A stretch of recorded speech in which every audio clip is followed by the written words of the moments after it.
So happy to reconnect with a guy just fresh off the beaches of Cancun. George Garzone, welcome back to the Jake Feinberg Show. Thanks, my man. George, there's something that I wanted to ask you about in the first interview. I was hired by an independent doc maker probably about 5 years ago to conduct a bevy of audio interviews with anyone affiliated with Stan Getz for a documentary. And I wound up I talked with everybody from David Amram to Helen Merrill to Huey Lewis. The guy just was an avatar. But I did dozens of interviews, and the long and the short of it is that he really was actually a complete, I don't know what the right word is, sociopath. Some of the stories that came out of his life were insane. Family stories, his relationship with Monica. I spent about 4 days at his mansion in upstate New York, documenting stuff. Suffice it to say, the documentary, Shadowbrook it was called, the documentary never got off the ground because he has two different families and they're highly dysfunctional and can't agree on anything, even though it would be a compelling documentary.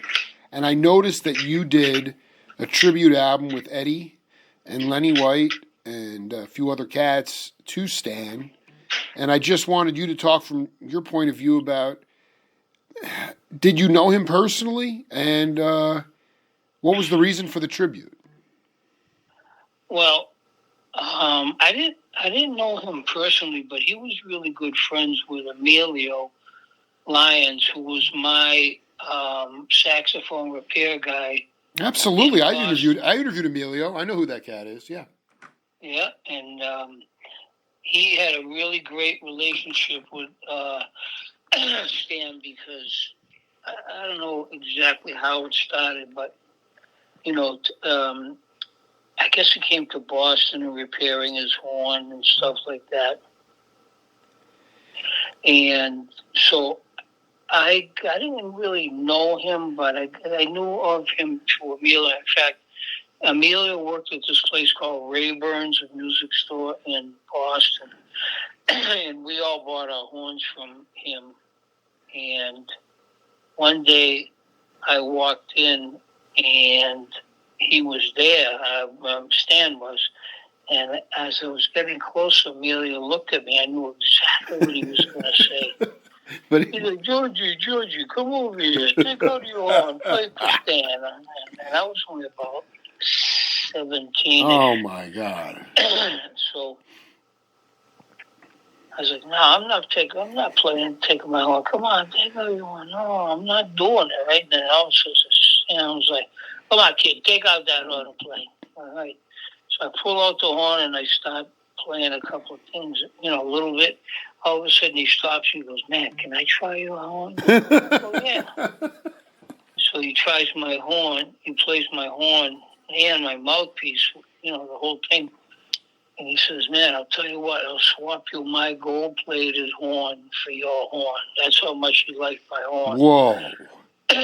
And everybody in the store was looking at me to wait to hear what I was going to say. And I looked at him and I said, man, I can't do it. And he said, why? I said, because my mother bought me this horn and she'll kill me if I do this. And he got pissed and he was all here and he threw the horn back at me and took his horn.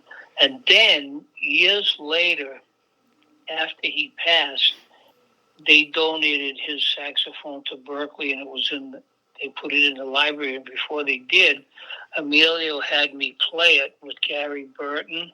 Wow. Because Gary was in Stan's band at one point too, I think. With Joe Hunt. Yeah. Yes, yeah. And this is so. They did like a dedication, and the whole Stan Getz family came, and I played the horn, and then when I played it, I realized why he wanted to swap my horn, because I don't think this horn was as good as his far as mine. So, of course. I mean, the guy was such a schemer. I mean, I'm talking like this guy. I don't even want to get into the darkness of it, but I mean, he tried to kill Monica multiple times. He would. He put his foot through a glass door when the cops showed up at his Irvington estate. He was in a walking boot the next day playing with Dionne Warwick. Really, a fascinating. So, I mean, in terms of the tribute album, was that something that someone came to you and or was that? The guy, truthfully, I mean, you listen to, and this is a good follow-up question as well. Brother Garzone, I mean, the seminal album, and when I interviewed Steve Gadd at the time, he couldn't stop listening to this album. It was a drummerless album. It was Herb Ellis, Ray Brown, Oscar Peterson, and Stan Getz. And the rhythm on that album is ridiculous because there's no trap drummer. And it just swings so hard, and Stan could just play melodically. He would never repeat ideas, just incredible improviser. But very straight. I mean, he was a straight ahead guy. And I wonder, was that album something that you really felt like you wanted to pay homage to him? Or did someone say, hey, man, he's got a great bag of tunes and let's put Eddie and Lenny together and let's do this? Well, again, growing up with Uncle Rocco, my Uncle Frank, when I started playing, he gave me 3 albums.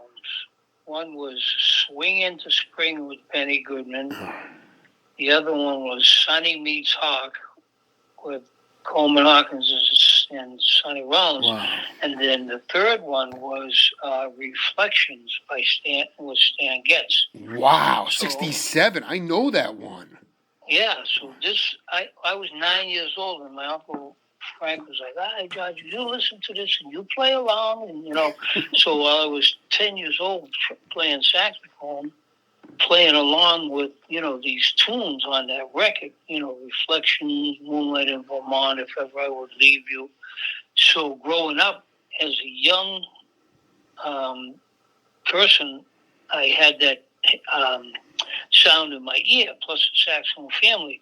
So then when I met, I was playing Rachel Z's record release party at the Blue Note, and Mike Manieri was there, and I didn't even know him. And she said, "Oh, will you come down and play on a couple of tunes?" So he said, "Yeah." So I went down, and I didn't even know Mike.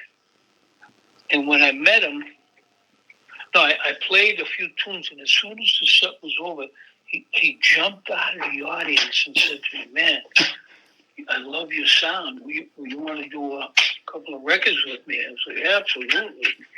And then he said, "But what would you do for a tribute record?" I said, "Oh, I grew up listening to Stan Getz, and what do you think about that?" And he was all over that. That is, Mike is a good friend. I've done that is awesome that you didn't know him before that, and he came up and approached you like that. Well, I mean, I knew of him from Steps and stuff like that, but excuse me, as far as meeting him, this was the first time. Because he liked my sound, it attracted him. Then I ended up playing in his group with American Diary with Erskine, and we did 4 records together. Oh my God! I don't think I was even aware of that. 4s and 2s with Lovano. That was, and then I did the tribute to Stan, then 4s and 2s, and then the Fringe in New York, and Moodyology with Kenny Warner and the Fringe. What about Demetrio's Dream? That's a whole other thing. What's that about? It's just weird. I was just talking about that, man. So I don't know if you want to. No. I want to stay with this track for a minute. Being Mike, I'll send you a couple interviews that I did with him because I mean, that guy was literally doing jingles and commercials in the New York studio scene in the early to mid 1950s. I mean, this is way before Chuck Rainey and Steve Gadd and Richard talking about Manieri? Manieri, yeah, dude, and he grew up in poverty-stricken part of Brooklyn, I think, or New York. Yeah. It was the man is just. Did he give you? I mean, I just would. Did he give you all creative control on the session, or what was his input in terms of being a producer? Yeah. He was. I mean, I think he believed enough in me, and I worship this guy still.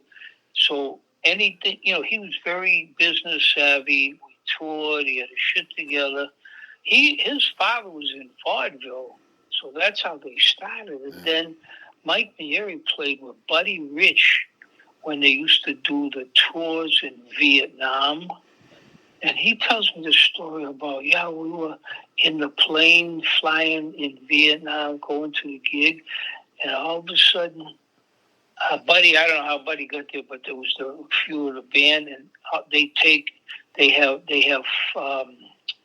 ground fire from the Vietnamese, and they get hit. And Gary's telling me this. Next thing the pilot says, "Okay, strap yourself, brace yourself. We're going down." He's telling me this shit. I'm like, wow, so deep what this guy has been through. Well, no, it's insane. I'm looking forward because he told me the most insane, exactly the same. I'm going to have the hard time figuring this. They went all over the world. And I didn't hear about the Vietnam thing, but he would talk about being in Afghanistan. This is in the 50s, in the 60s. And they'd have some woman who would pull birds out of her brassiere, and they'd have it was a total, there were all these acts, and then Buddy Rich's band would come on and they'd play. And it was to these people who were, I mean, it was silent. It was eerie. It was quite remarkable stuff, and they were flying on those classic Army planes, which was just the guy. I'll have to find that clip, but I wanted to. This is what I wanted to read to you. This is from Brother Lovano. You can riff on this any way you want. That's what he told me in our interview. He said Paul Motian came up in that very spiritual crowd of players with Charlie Hayden, Keith Jarrett, Dewey Redman, Bill Evans, Gary Peacock, and Paul Bley. They were creating music within the music. You have structures, you have little sequences of changes and harmonies, and there might be a certain tempo that somebody plays might suggest. To listen to records is one thing, but when you're in a room with that music, it affects you in another kind of way. Motian was part of the musical continuum of John Coltrane and Albert Ayler, who he played with. When I first started hearing Paul on records, before I ever met him, I was drawn into that whole idea of creating music within the music. From his earliest stuff with Bill Evans. Then I heard the Keith Jarrett Quartet in '71, and I was going to Berklee College of Music at the time. That was the music and direction that totally captured me. It was a real development to try and improvise in a manner that was vibrating on tonalities and not just playing as a technique, as an exercise to play.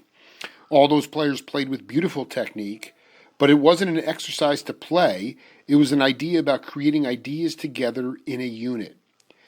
And that to me encompasses so much of your work with the Fringe. I just wonder, Uncle Rocco and those guys, I mean, the Benny Goodman record, I mean, that stuff is great. I mean, it has its place, but the stuff that, I guess it would be, I mean, I don't want to say playing in the crack, so to speak, but it's that idea of playing music within the music. It's this full conversation, turns into just a sheet of sound. And do you remember did that come from, just being around your peers, playing hours in the combat zone? Can you just talk about your concept of creating music within the music, Well, I mean, growing up in a musical family, these people were so into it. They just had a pure light about what it was. And it was so crystal clear about if you did this or you're going to do this, that, this is what you're going to do. So I just grew up, playing. Then I went to Berkeley, and then I met Lovano, and I met all these cats that were really into playing.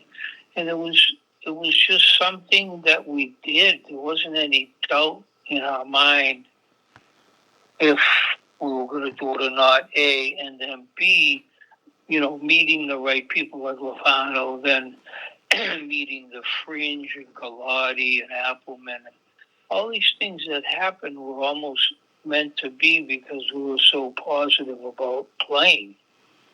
Am I on the right track? Or? Dude, no, it's perfect. I just, to me, like at that time, I mean, you go back and listen to album like Morning Star, Keith Jarrett, 71. I mean, at that time, that was incredibly progressive music, and yet those cats were making a living touring domestically, being able to sing for their supper. And you guys were like, the mindset to me is so fascinating to say, I'm around all these players, and we want to invent new form or new structures or just new musical vocabulary.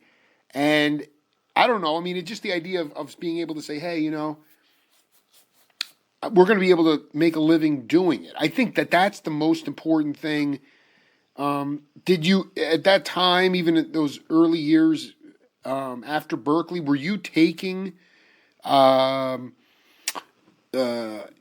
gigs? Was there a point in your early career where you were having to take, bar mitzvah gigs, funk gigs, just because they paid well? Or do you feel like, for the most part, you've always been able to play the music you've wanted to play and get paid to do it? Well, I grew up playing weddings, so that was ongoing. And then I went on the road with Tom Jones, and I came back, and it was, in Boston, it's not like New York. There's really nothing happening except, playing these weddings. Then I got the gig at Berkeley, and I always felt protected by Berkeley because it was such a good job, So teaching at Berkeley and playing the weddings allowed us to play the Fringe and go apeshit and not have to worry about, this gig going to, be right. a week's pay. Mm-hmm. So just, doing what we did, those two things allowed me to do this other thing. And we were just, we were just following the music. It wasn't like, oh, let's do this and we're going to, to make this happen. We just kind of went for it. I was always around cats that were, knew what was going to happen because they were just doing it, like following the music. I'm glad that you brought that up because you followed the music and wound up connecting with a guy who I interviewed a few years ago, but I was just delighted, and I think I might have even seen you with him. Please tell me how you connected with Bob Weir. One of my students, Kenny Brooks, a great tenor player who studied with me at NEC. Years later, in New York, blah, blah, blah, he's out playing, and he was coming to Boston. And I said, hey, Ken, hey, I'm going to be in Boston. You want to come to the gig? I said, yeah. He said, bring your horn. Dave, Bob wants you to sit. I'm like, what? Yeah, bring your horn. It's a jam band. I didn't even know what the fuck that meant, Yeah, no. And so I get to the front door at the auditorium. I forget where it was. Really big place downtown Boston. I couldn't even get past the front door because they wouldn't let me in with the saxophone. I said, look, Bob, Ware asked me to sit in. Right. No, you can't come in with that on. And they hadn't made the connection yet. Then all of a sudden I hear, Garzone, what are you starting shit? and it was one of the top security guards of this, I can't remember the name of the place, downtown. No, I think it was at the Orpheum, right? Yeah, Dude, Garzone. Dude, I want to tell you something right before you go on. I was at that show. I was at BU thing, and dude, the one thing that I walked out of that show saying was that sax. I mean, Rat Dog was cool. I was like, that saxophone player is insane. That's the one thing that I cannot believe, because it was packed. That show was mobbed. Yeah. Well, he was, he came into town, and if it wasn't for the fact that the head of security was a friend of mine of the family who lives out here in Bridgewater, I wouldn't have got in. He said, Garzone, you start shit. I'm like, what? And I look at him, I said, man, what the hell are you doing? I'm head of security. What are you doing? I said, oh, they asked me to sit in. I get your ass in here. Dude, it always works out like that, man. So then when I've never done anything like that. So I see Kenny, how you doing? So we get ready to go, put these inner earbuds in, and I start listening to this band. I'm like, what the fuck? This is the Grateful Dead. Right. I walk out on stage, and it's all my friends in the audience that I grew up with, and everybody was smoking shit, and everybody was fucked up, and they're screaming at me, and I realized, oh my God, And actually, Ernie Bach, you don't know Ernie Bach. Ernie Bach is the biggest Toyota dealership in New England. He was there. He texts me on the phone while I'm playing. I'm like, what? Hey, George, I'm in the audience. I'm killing. Oh my. But anyway, so that was the beginning. And then later on, I knew Jeff Coffin from Maine. No, sure, I do. Yeah, badass. My nephew knows, Dave Mathews. I said, Jeff, can you let us in? Let me see. He calls me back. Yeah, you guys come down, and Dave wants you to sit in. I'm like, what? And he said, yeah, come down and sit in. So I brought my horn. And it was another one of those things where, you go and you play in around town and everybody knows you, And after I sat in with those cats, I started working my ass off.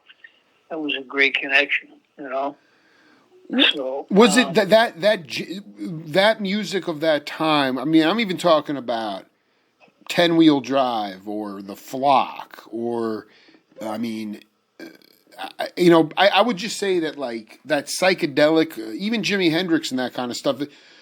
Obviously, was all swirling all around you, but you just weren't. That wasn't something that you were gravitating to at that time. When you got as far as playing that kind of music. Dude, I hate to tell you that in Boston, until I went to Berkeley, I grew up with all of that. All of that. Oh, yeah, no. Wait, first of all, okay, so let's... By the way, I have not transcribed anything else from the first interview. You're going to get emails, okay? Because I totally screwed up the Garzone chronology of the James Brown cover band. You're telling me that the Jefferson Airplane, Sly Stone, all that stuff was you before Berkeley. The Cream. The Grateful Dead, Grateful Dead.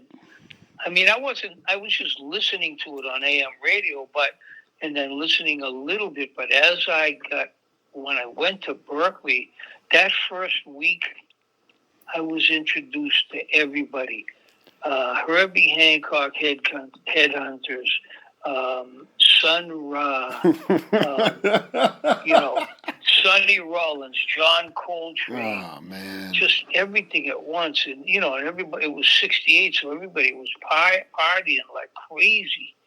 And I was like, damn, I'm digging this whole music thing, It was like everything at once, and I just kind of let it happen, But then as I got into school, I started to learn about what the hardcore stuff was, Well, actually, at that time, too, I'm wondering about, did you get a chance to see one of the guys who I still feel in my spirit on this journey, even though I never met him?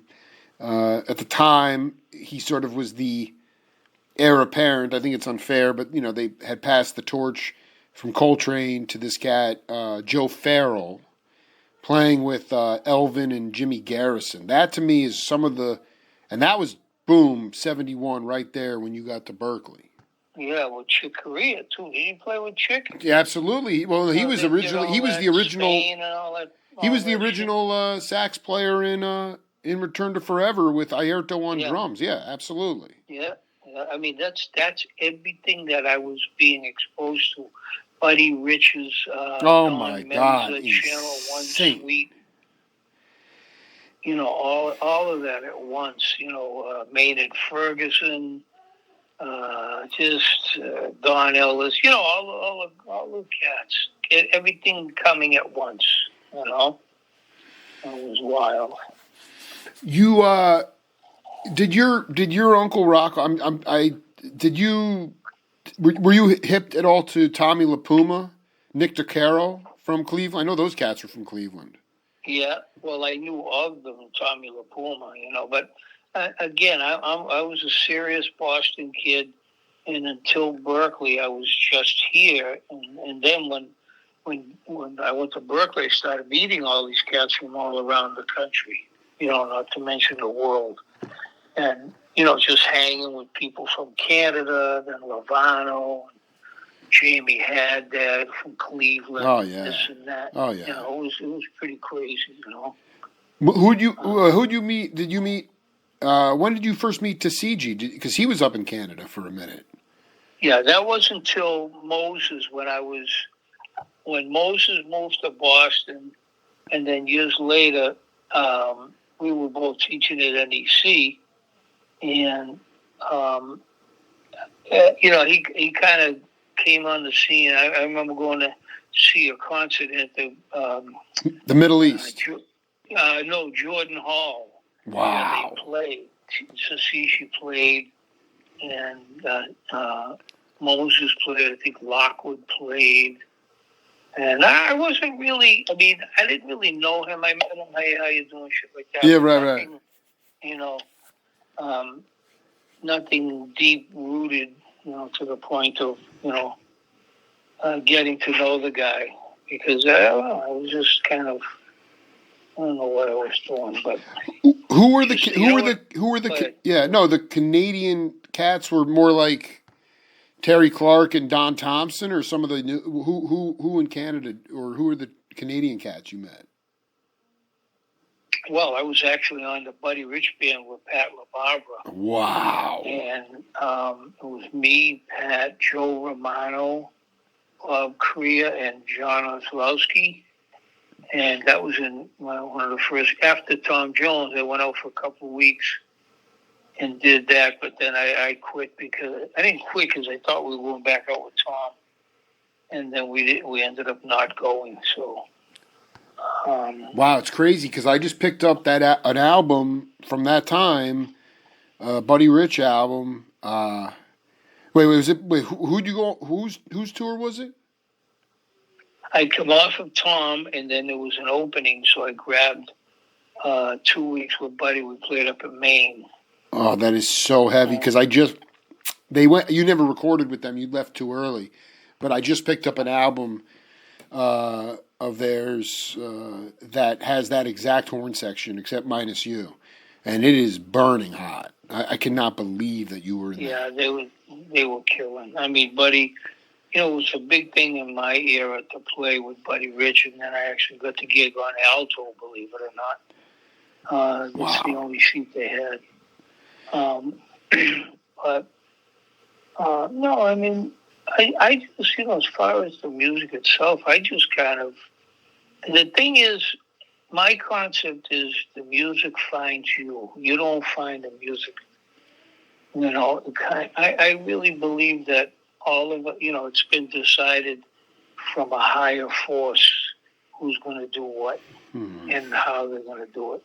That's just my concept, and I just, like, you can trust it, like, you just let it happen, and they should find you. I mean, that's my concept. A lot of people might think differently, but that was my era of musicians, and now it's completely different, you know? I know, no. I mean, was that something that got I know your family was, I mean, Brother Garzone was covered in flour. I mean, there was a certain aesthetic to the way your family raised you, but when you met Chung Sik Kim, did he sort of solidify the idea of saying, even if there's a void, even if there's emptiness, the music will, or don't struggle to search, it will find you? When did that get solidified in your in your constitution? I think I just knew it all the time. Wow. See, when we were in school or when we were coming up, there was no like, oh, I've got to find the music and I have to search. You just did it, and Right. there was no like, what's the way? Because the way is while you're doing it. You know what I mean? And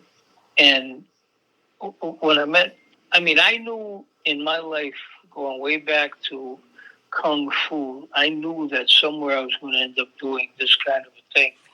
And then I did when I met him, but he just helped solidify the strength in myself. I didn't need to believe in anything because I was just going for it. I mean, that's what the 60s was about. Hippies and all that shit, just go for it, And meeting him was, I think, part of the road trip, I know, it's so beautiful. I mean, so genuinely though, I mean, obviously you're entrenched at Berkeley. That concept of what you're talking about, which is an incredibly, I don't know what the right word is. I don't want to say Zen, but it is something of don't force it. Stop looking for it. It will come to you through predetermined thing.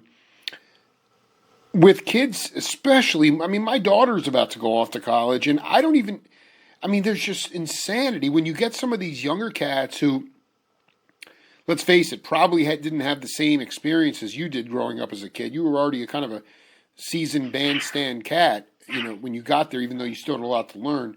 How do you try to get that point across to cats that are pushing, that are trying to control and grasp and lunge and seek what they want? They're trying to seek everything out because they don't necessarily have a disposition to say, well, this is what I'm meant to do, and I'm going to let it come to me. I just tell them to chill out. Let's get some whiskey and just have a couple stiff. I mean, what does that mean? Chill out, because I think in some ways, cool the fuck out. These young kids, they think there's some kind of Hollywood in this shit, Right. And it's like we said before with the internet, Facebook and Twitter and blah blah blah. They think if they get on there, then they are famous, but they're not listening to what they sound like. They're just kind of going in there. And that's how it is now. They feel if you buy a saxophone, you have a nice case, you have a cool strap, no matter what you sound like, you're a musician. I want to stop you right there because I know what you're saying. You're telling me that cats that get into Berklee College of Music with a genuine love and drive to, I don't care if they're into facility or technique. You're telling me that's true. That's cats that are going to Berklee College of Music really feel that way? Oh, they have 200 singers that came in last September, and everybody's looking for American Idol. Right. And I get it, but it's just a platform for them to be seen. You know what I mean? And plus, they're into it. The people, come to Berklee. You're dropping $67,000 a year. You better be into it, So they're coming because they want to learn, but they also have this vision of becoming famous. What's her name? I just saw her on TV. The famous singer. She's like oh my God. Is it Taylor Swift? Yeah. Yeah. Oh God, kind of thing, and shit like that, and what's her name? Oh my God, I'm tripping. Tony Bennett and. Lady Gaga, yeah. Yeah, it's like, and I get it. It's like us wanting to sound like Coltrane, but a completely different track, And the thing is,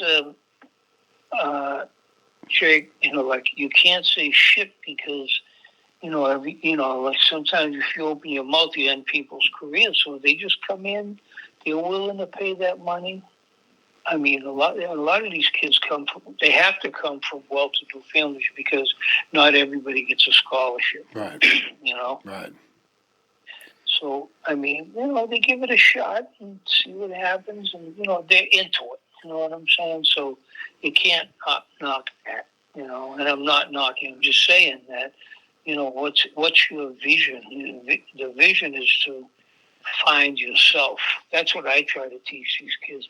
Like, I'm trying to teach the student how to teach himself, and not be so locked on to your teacher, because after 4 years, I kick you out, you're on your own, Do you say that they're more attached to their teacher than anyone that you studied under?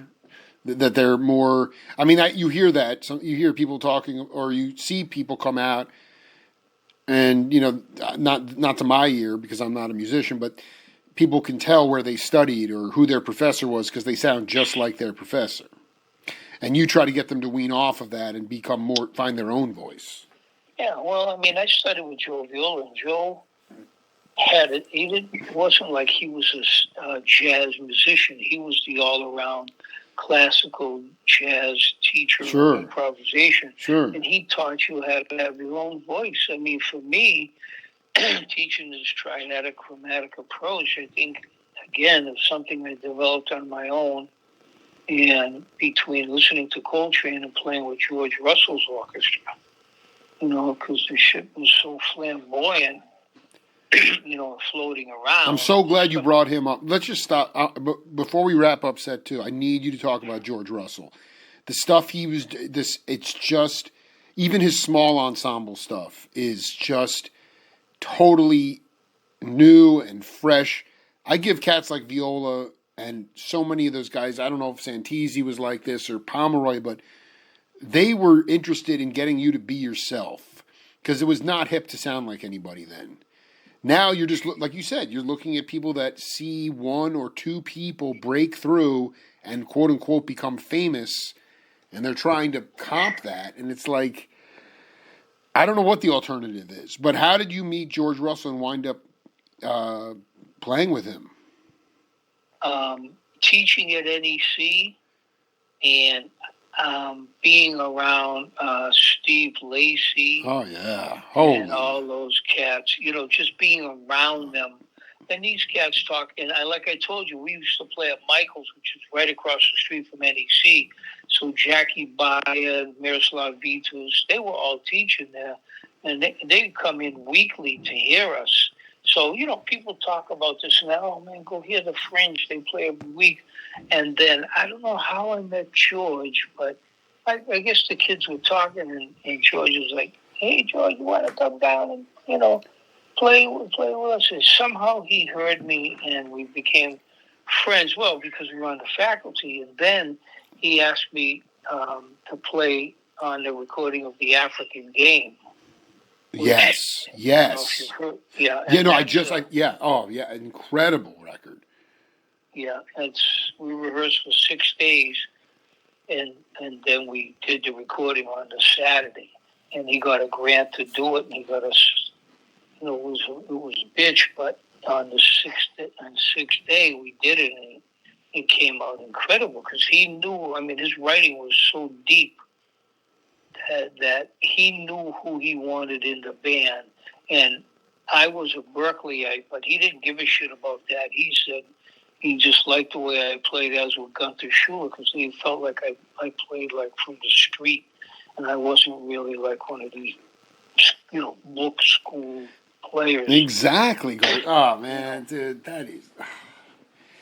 But I think I really credit now. Just recently, I realized that being around George Russell and his Lydian chromatic, just every note is everything. You know what I mean? That's versus it goes this way. And I really think that between Train and he, that I came up with this thing that was shot into my mind. From listening, Well, how many years after did you come up with your your theory? Was it in the 90s or when you actually put it on paper and sort of, I don't want to say codified it, but, you know? Well, we recorded that thing in 84, and then it wasn't until about the late 80s that I was figuring this shit out on the blackboard, Jake, because I'm looking at, I put a major triad, minor triad, augmented, and I was like, wait a minute. All this shit is the same. A major triad is a minor triad inverted, and a minor triad is a major triad inverted, and augmented comes from the major third, and diminished comes from. I said, wait a minute, they're all created equal if you flip them around, Wow. And I'm figuring this out in front of the kids, and they think like, oh, this motherfucker's really got his shit together. And I'm looking at it as spellbound as they were, because I'm looking at it on the board, realizing that when you flip these things, they're the opposite. Now, technically, in the classical world, these kids used to bitch at me because I wasn't right. You know what I mean? You weren't technically right. Yeah, I get it. Yeah, but when you flip these triads upside down, they're the opposite of the other, and all four triads are basically major third or minor third. So what's the problem? And I used to say to them, what's the freaking problem? When I play this at warp speed, you can't tell me, oh, that was a major triad going to a diminuendo. That's bullshit, because, you can't hear that. Then when I bring the tune in, it's like, forget about it.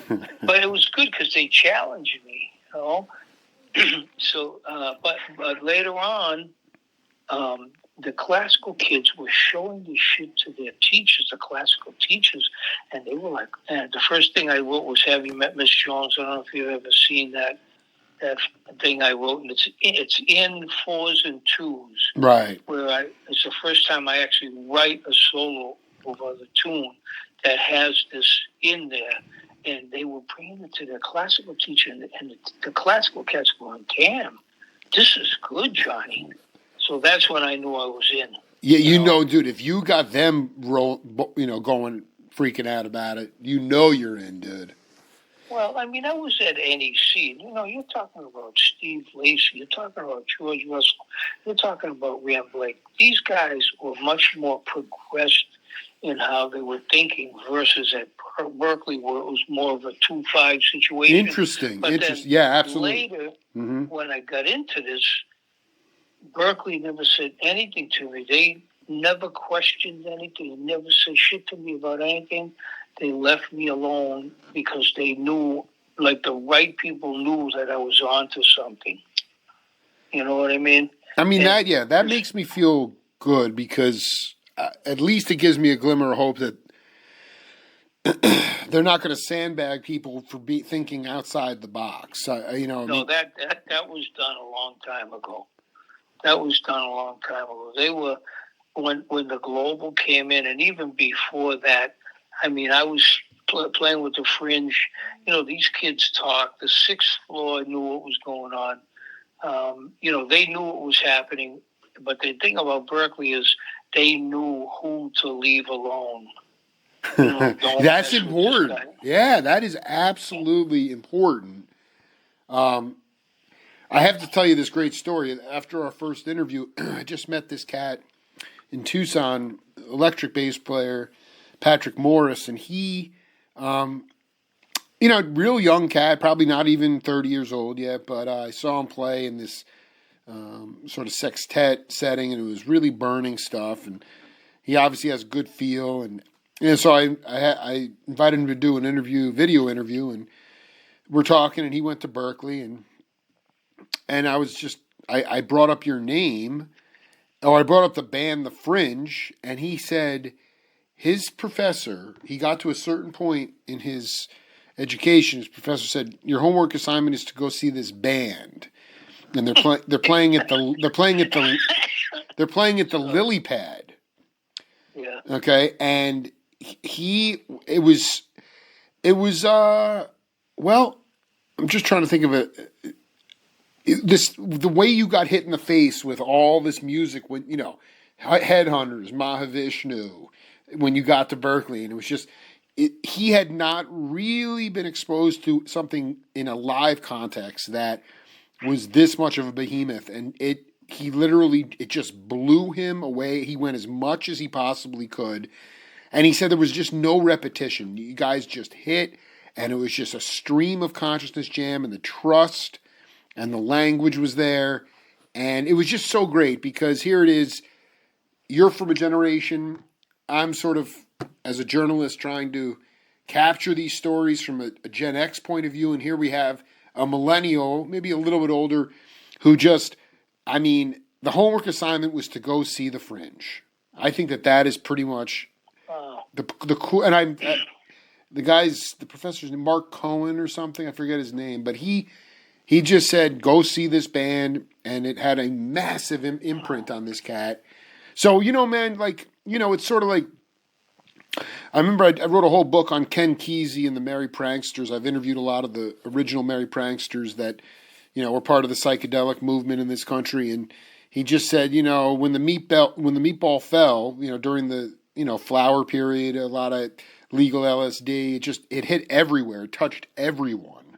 And it just, whether you liked it or not, it was just splattered all over the place. And it's kind of the same thing with The Fringe, man. I mean, you don't know the unquantifiable sort of inspiration that you've provided to people all over. I mean, I just met this cat in Tucson, and here he is talking about a life-changing moment, and he would go see you guys as much as he possibly could. So I think it's just, my plan is, I just connected with the two guys who really are really sort of the curators of the Tucson Jazz Festival, which is actually wrapping up this weekend. It's a 2-week festival, and my plan is to, and they're really sweet guys, and I've seen a couple of burning groups. I tend to go to the smaller venues, but we're bringing in Trombone Shorty. We're bringing a lot. It's really growing, and it's a solid thing. But my plan and my project is to coordinate with them to bring Brother Garzone and the Fringe in for Tucson Jazz Fest in 25. Wow. And I think that's completely legitimate. So, but call Tiberi and tell him I want to catch a hang. All right. I mean, Jake, to say one more thing. I mean, this band, we got together in '72, and we never stopped. We started playing weekly at 1976, and other than like the MJQ or the Rolling Stones, there's no group that's ever stayed together that long. In fact, when I'm blah blahing on the mic, even at small, I say to the people, I go, yeah, we play up in Boston. We've been together 50 years. I look at us as the Rolling Stones of jazz. And they get it because there's no band. I mean, bands interchange, but there was only one or two times it interchanged. One was a move, and the other one was a depth, and the band is still going. So, and the kids have been listening to us since we started playing in '76. Every week after going to school, coming down to check the band out. So it's almost part of the Berkeley upholstery to come and hear the band. And then one more thing, I promise. When I was playing with Tane about a month ago, I said, we played duo. I said, Jeff, do you think I'm doing the right thing, keeping the band together, playing this cool music? And he looked at me and said, we need you to do this. It was like, wow, Dude, it's my goal in this calendar year. I love he's absolutely correct, and I love seeing the dates come up. I'm going to come see you maybe on the East Coast if you guys got some. Just keep promoting the gigs you got. But my plan is to bring the Fringe to Tucson for 25, Tucson Jazz Fest. Wow, that'd be awesome. Yeah, and you should keep doing it because you know what? There's nothing like it, and I think it's. I mean, if you guys are still getting off on it, then obviously you need to keep going because it's going to keep inspiring people. And there's probably just so many people you don't even realize that it's inspired. So anyway, man, let's stay in touch. It's just been such a high honor to talk to you again. And you're a cool cat. I'll bust I'll bust Tiberius nuts and see if I Bust get his an nuts and answer. see what his deal is. I don't, but we'll take it one step at a time, brother. Yeah, but it's not a personal thing. It's just when football's on, forget about it. He hated the Patriots. I had to listen to that shit because he's a Yo, go Philadelphia Lions, guy. baby. Just tell. I mean, dude, listen. Tiberius, man. That guy is legend. If it happens, I can't wait. If not, we'll just do another set. Yeah, All right, we'll figure it out. all right, man. Good to hear All you, right, brother. big boy. You Take it care, easy, man. Be cool. Bye. Bye. Bye.